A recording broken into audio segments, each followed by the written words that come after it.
My name's Alfredo Perez, and I'm the principal owner of Perez Consulting. And a lot of my work is done with transit agencies in the U.S. and Canada. And I am very pleased today to present Kelly Watt, President CEO of Visual Plan. That is a company that uh, is really changed the way data is collected now. It's a data collection and collaboration tool for digital twin and facilities management, like comm rooms and stuff like that. And for the transit agencies, this is becoming important from a public safety, from a design, just from a cost perspective. What what transit agency out there has everything, all the pictures, all the diagrams, everything up to date on just their comm rooms if they had to make it, change out something that was affecting their operations. And for most of them, they'd say no, and they have to spend the money to collect the data, and then they have to spend the money to try to make a decision, and none of it happens in a short period of time. So Kelly's company, Visual Plan, is going to show today a way that you can collect the information in an easy, fast, cheap manner, and be able to collaborate with that data. And that's so important in the post-pandemic world, where everybody's in different locations. So without further ado, Kelly, please, talk about this great technology and what it can do for the transit agencies. Great. Well, thank you for inviting me and setting up this event, Alfredo. I greatly appreciate it. And everyone that's on the call today, I appreciate your time. I know everyone's busy. And it's really exciting that we're starting to see ridership and getting back to work and budgets starting to freeze up or open up rather, not freeze up. But I'll just do a quick introduction. We'll get right into it. My name is Kelly Watt, CEO of Visual Plan. I got about a decade of experience in geospatial technologies. I worked for Faro and Trimble Navigation in the past. I did work heavily in the reconstruction of crime and crash scenes when at Faro. And really, one thing that was always drawn back to me is for a lot of this critical infrastructure, which included transit and schools and things like that, was there a faster, better way to capture visual information and be able to share that information for various purposes? Those purposes could be used for projects, they could be used by law enforcement for pre-incident planning or security professionals. But the fact that we were applying older school technologies from a survey perspective or newer technologies like laser scanning were very cost preventative for be able to document very huge networks of infrastructure. There's now a better way using 360 imagery and video. So I'm going to cover a couple topics here, recovering from the pandemic, looking at technology, primarily 360 imaging and 360 video, and creating immersive tours, your Google Street View, if you will, for indoor documentation, and looking how we can use that data in the transit industry to increase communication and collaboration around safety, security, and project work. And then post-commissioning, when we start to look into facility operations, how this data can be used in these types of scenarios as well. So, I think we're going to put this slide up here twice through this presentation because I want to hammer on how important it is to look at all the redundant activities that happen in every aspect of facility operations and design with subcontractors, and how many stakeholders have to go back and forth to facilities just to be able to verify information. And why do we do this? Often because we don't have accurate CAD drawings. We don't have accurate updated photographs. We kind of have little bits and pieces of information, and we need to get out there and validate things in person. So if we can rely on a digital twin that was recently captured, that was cost effectively captured, and we have complete information, just as we drive our car today and navigate to find businesses, it can be an incredible tool to create efficiencies. And from the facility operations perspective, operators are spending 40 to 60% of their day just trying to find things. Imagine how many platforms you have in a network in a major city like LA. Or New York, and how do I find a communication room, as Alfredo was talking about, or an MEP room, or where's that cabinet with that shut off? So what does it take for us to understand that information? And unfortunately today, a lot of that information is housed in the hands of that facility operator that's been there for 30 years. But what happens when they leave? How do we take this information, this knowledge, and how do we take this knowledge and place it into a platform that we can share and access digitally at our fingerprints at any point in time? So a couple of the things that I think we're feeling here from the post-pandemic era here with transit is that we have a lot of backed up projects, and money's starting to come out, but if the infrastructures aren't improved and modernized, people aren't going to use them. So we're not going to affect that, but the tool can be used in the project understanding, design, project management stages. So that's how we're going to kind of attack that problem. And also, we're going to see a lot of changes in behaviors from people working remotely. So, what can be done about that? But most importantly, I think we're going to dive into public safety. We have seen increased crime at various different cities. And how do we battle that, right? So how do we create safe spaces? How do we create comfort for passengers to come back and to make sure that we have safe environments? So, kind of thinking about infrastructure bills, grants that are starting to open up, and there are some specific grants on security that I'm going to mention in a later stage. These upgrades, extensions, station improvements really require a high touch point. We need to have contractors, answer RFPs. There are going to be a lot of back and forth questions. We really, really urgently need as is conditional information. We need to know what our facilities look like. How can we fix them if we don't know what they look like? What's the process? What do we have? What are our assets looking like today? And there's no real faster way to doing that than taking a camera, the 360 camera on your hard hat to walk through a facility and at walking speed be able to collect complete information in 3D that we can then share securely, but share widely for those that are involved and that need to see this information for what they do. So how this is going to impact organizations if we have this investment in digital twins is we're divesting in all of this back and forth and all this operational need to be on site and verify, validate information. Okay, so doing more with less is what we're trying to do.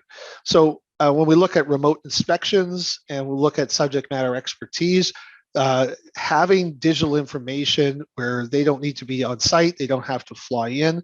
It could be a risk professional that's in DC that needs to do an assessment in Los Angeles. Well, do we need to be on site to do that? It may be a building contractor, designer, architect. So the ability to harness knowledge and to be able to look at the same facility from a visual perspective allows us to critically think, discuss, and get to better outcomes. So what really is digital twin? We're probably hearing this term a lot lately, and people have different understandings of what it means. But from what we're looking at is a digital replica of it can be a living, non-living physical entity, IoT device. I'm not going to read this right off the slide, but essentially it's a carbon copy of your facilities and operations. And be able to have this virtual, we can simulate, we can look at things differently, and we can make those decisions before we implement. And it really can save a lot of cost. You're looking at egress, we're looking at outdoor environment and trees. All these types of aspects can really inhibit a project if we're not looking through things carefully. From a security perspective, things like lighting and perspective line of sight from a camera and traffic flow, how are we going to bring people in and out in an emergency situation? All those things become factors, and having that 3D situational awareness is absolutely critical to make those decisions and to do things properly. So, aspects, ventilation, other types of systems, all those things can be brought into our software, whether it be from a 3D BIM perspective, a 360 imagery, a LiDAR perspective, 2D CAD.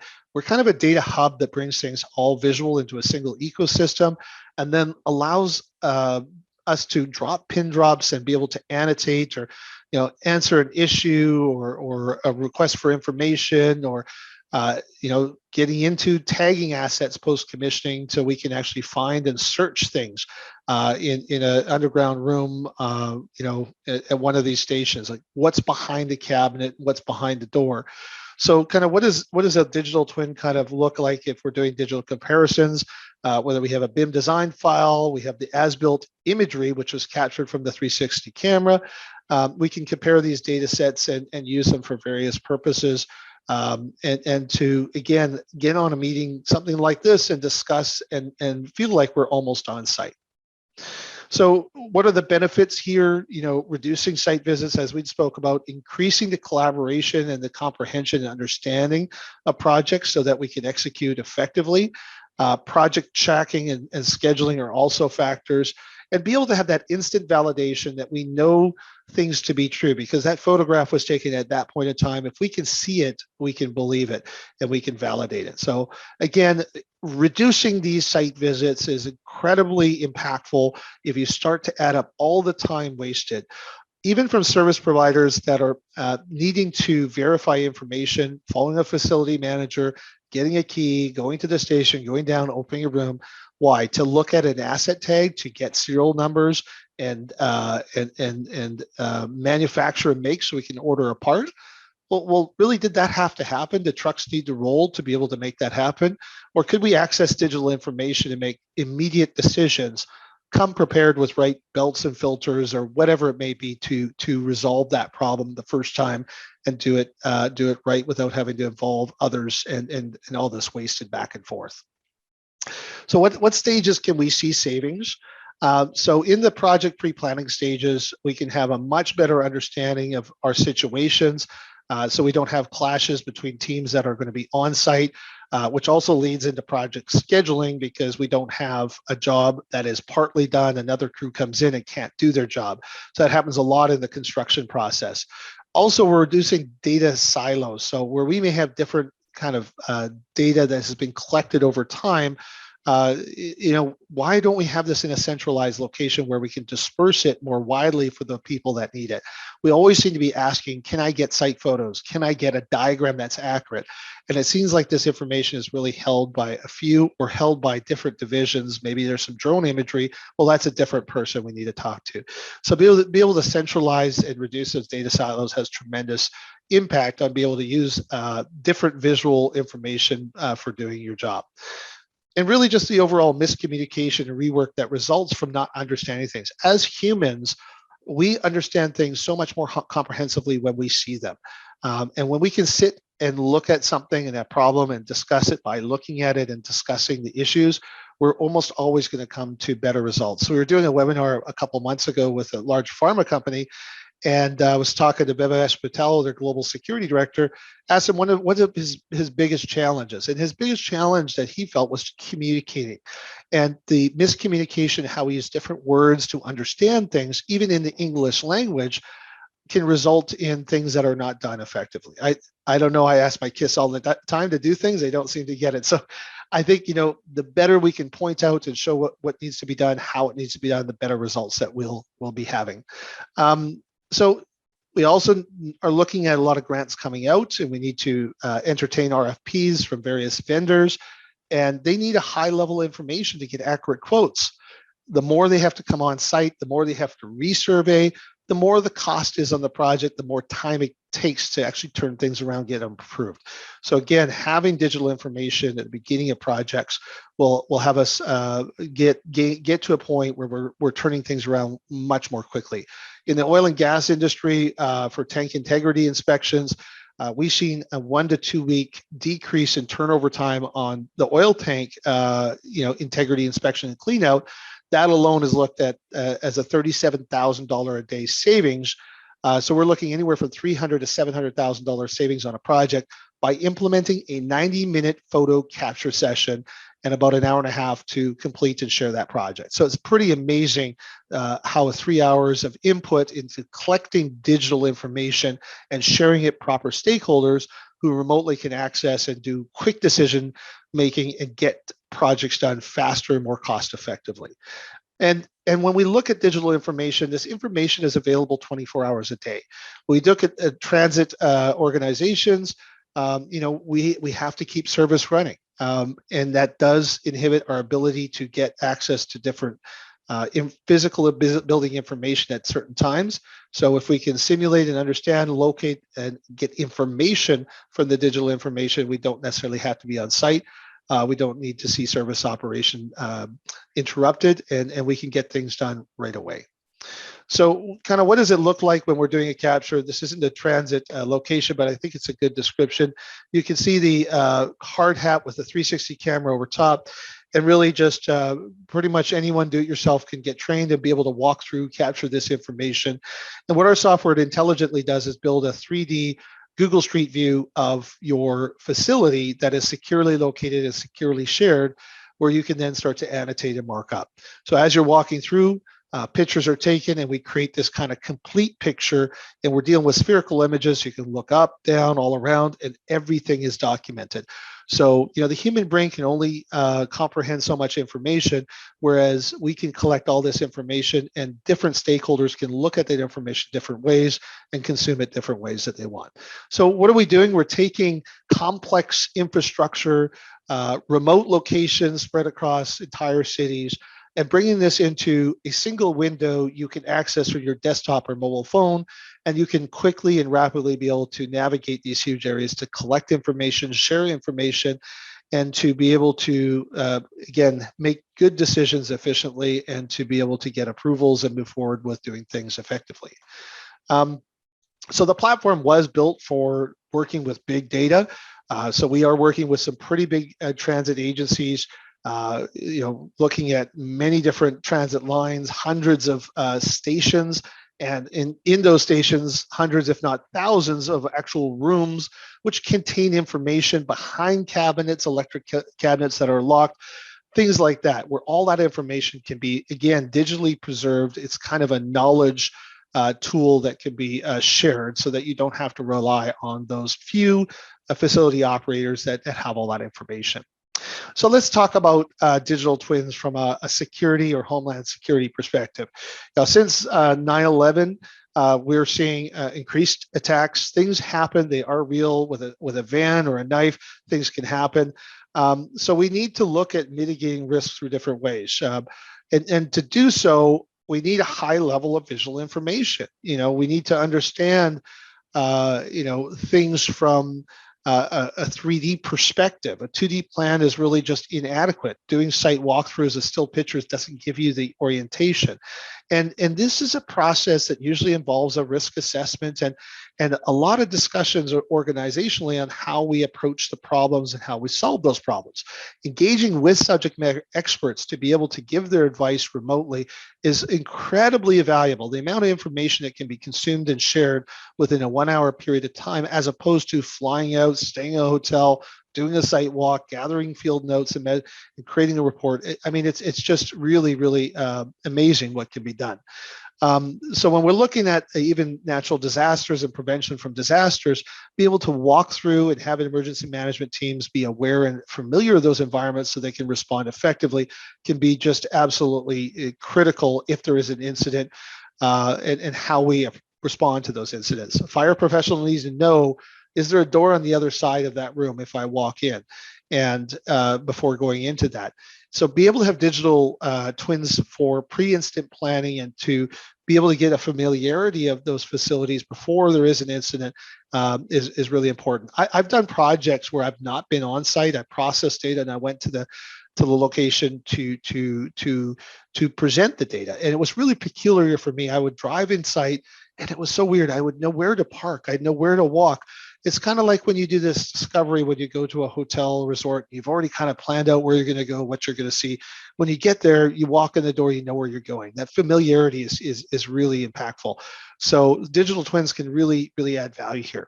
One thing I'll point out to the audience, there is an existing grant, HR 396 for Transit Security Grant Program from DHS. So this money is available for transit agencies to be used for improvements, whether it be design, visualization, improvements, and even risk assessment. So you can do a quick search online and find out a little bit more information, or directly message me, and we can help you with that. So let's talk a little bit about when things go wrong. And they do, unfortunately, even though we put all the safety precautions in place that we can. There are suicides, there are crashes, there are injuries. These things happen. And unfortunately, there are a lot of smaller incidents and even fatal incidents that happen frequently where large operators have to do proper documentation, but they have to keep the services going, have to keep the trains going. So how do we document these scenes quickly, rapidly, and completely without having expensive survey equipment, laser scanners, drones, this sort of thing? With a $1,000 camera in the hands of someone that is local, can take a handful of photographs in 15 minutes and completely preserve a scene and have that information used for either reconstructive efforts or a crime scene documentation, crash reconstruction efforts at a later date. And we can start to tag evidence and things like that before the incident is cleared and evidence is removed. So it's something really interesting to think about when you're implementing digital technologies and imagery. Well, what are the different ways it can be used? We talked about safety, we talked about incident management, we talk about security, we talk about design and project management. So really anything that we, again, need to go to site to verify with our eyes, we could probably use a digital twin more effectively to be able to do our jobs more completely and more accurately. So what is behind the door? What is above the ceiling? What is below the concrete floor? Well, we really don't know until we open that cabinet with a key. But we certainly could know if it was documented and we have photographs inside, and everything is geospatially in this 3D, like I said, a Google Street View for your purposes of facilities. And that's absolutely what we're doing right now. Even more importantly, when we start to deal with hazardous goods and environments and be able to make sure that we have them securely stored and make sure that we have access to those locations by only those that need access, and just a situational awareness from a security, safety, and policy perspective, really, really important. Also, environmental concerns, having visuals to be able to clearly address some of those things that may become problems for injury, for safety purposes, or derogation. Having this imagery captured at different points in time can really help us to mitigate those problems and give us an awareness of our facilities and assets and what their current state is from a maintenance perspective too. I recently was reading an article in one of the major transit websites, and I really found this peculiar, that this individual was talking about installing cameras as fast as they could because cameras were going to drive security. I think it's really, this kind of reaction that we see to problems. And the one thing that digital twins give you an ability to do is take a step back. Let's look at the entire infrastructure. Let's look at what we need to do to resolve problems, because putting cameras doesn't necessarily make people secure. Maybe better lighting conditions, better access control to areas, maybe having security details in areas that need them. These are other contributing factors to a more holistic security plan and a design. So I think over-reliance on surveillance, good surveillance in the right location helps to have response. And response is what we're looking for if an incident is starting to happen, that we can get something out, get preventative, and make sure it doesn't become a bigger incident. So I think, having that information in hand, being able to share it with the right people, we'll be able to execute and get better results at the end of the day. So when we look at from a design to response level, where can visualization become valuable? Certainly in the planning stages, any type of project, visualization is critical. Building procedures, doing assessments, creating designs, and then talking to integrators and engineering firms about implementation, looking at reviewing quality, inspecting work has been done effectively or efficiently or to code, and then looking to operate with digital twins and be able to do evacuation kind of simulations. Where are we going to bring people, or how are we going to do a preventative maintenance, or where do we need to go? How do we find things? So all these things are impactful right into an accident reconstruction or a crime scene where we need to have information for doing analysis. So a few more slides here on the facility side. Using visualization for operational efficiency is really, really helpful. It's interesting. My brother's an HVAC technician and worked for Honeywell and serviced a number of district schools, and he won back this contract 6-7 years later. Walked in a room, and seen the same filters he had left that 6-7 years ago, sitting there right next to this asset. And the reason was the service company that was managing the build facilities didn't know where that asset was, and they didn't service it, and it was down. And what does that do to an organization in terms of efficiency? So the better we know locations to navigate, set up proper procedures for approaching maintenance, the better chance we're going to have uptimes. And that can lead to operational efficiencies. It can lead to energy savings, and many other things just from a cost perspective of trucks rolling back and forth. So when we look at facility management, and we look at things from an operational, security, safety, compliance perspective, and also all of those contract services that have a stake in managing our infrastructure and assets. So the better information we can give them digitally, the better chance they have at fixing the problem the first time. So whether we're looking at electrical, HVAC, environmental, air, any of these types of things that are high touch, the better information we have to locate, navigate, and find those, better chance we're going to be able to resolve those effectively. And especially with electrical equipment, getting right in and opening a cabinet and understanding where a CAT cable is into some type of server box, all of that kind of stuff is just absolutely invaluable to have at your fingertips. So, thinking about that, any type of physical asset can be documented, asset tagged, reported on. And what we're doing a lot too now with municipalities and started to discuss with some of these major transit agencies is how do we bring visualization now into your existing facility management software. So, an IBM Maximo or Archibus or whatever solutions you're using to manage work orders and things like this, what would the difference of having a deep link and be able to click on that link to be able to visually see your CAD drawings, your 3D, and be able to walk around that platform and understand the context and the situational awareness of what you're dealing with. So that's pretty much what I got. Alfredo, I don't know if you have any questions from the audience here, but I know we're getting close to the hour mark, and that's kind of my look at how digital twins can really impact operational efficiency, design, security, and safety in the transit industry. And love to hear some questions or any more discussion.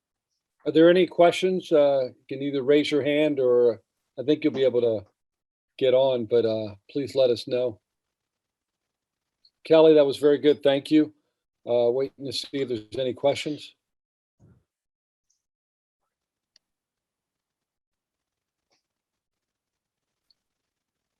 Nope.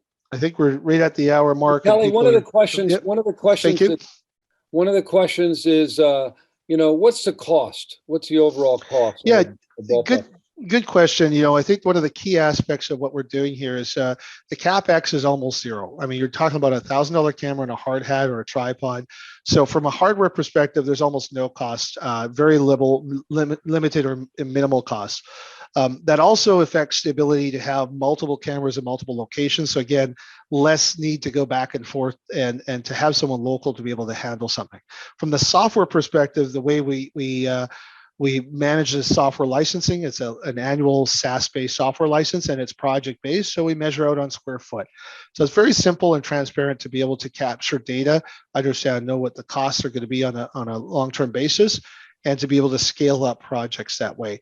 And unlimited users as well means that entire organizations can gain access to data if permitted to do so. And we have a number of rigid data security policies in place, and data can be hosted on your own AWS GovCloud. We have ISO compliance, et cetera. So the data security, especially in this day and age, is also important. So picking a platform that is taking that seriously is really important. Thank you. Any other questions? Doesn't seem to. I don't see either in the chat. Is there anything in the chat that anybody wants to? Okay, well, if nobody else has any questions, Kelly, thank you. And thank you everybody for participating on the call today. If you have any questions, please reach out to myself or to Kelly, and we'll be back to you right away. Thanks very much, everyone. You have a good day. Take care.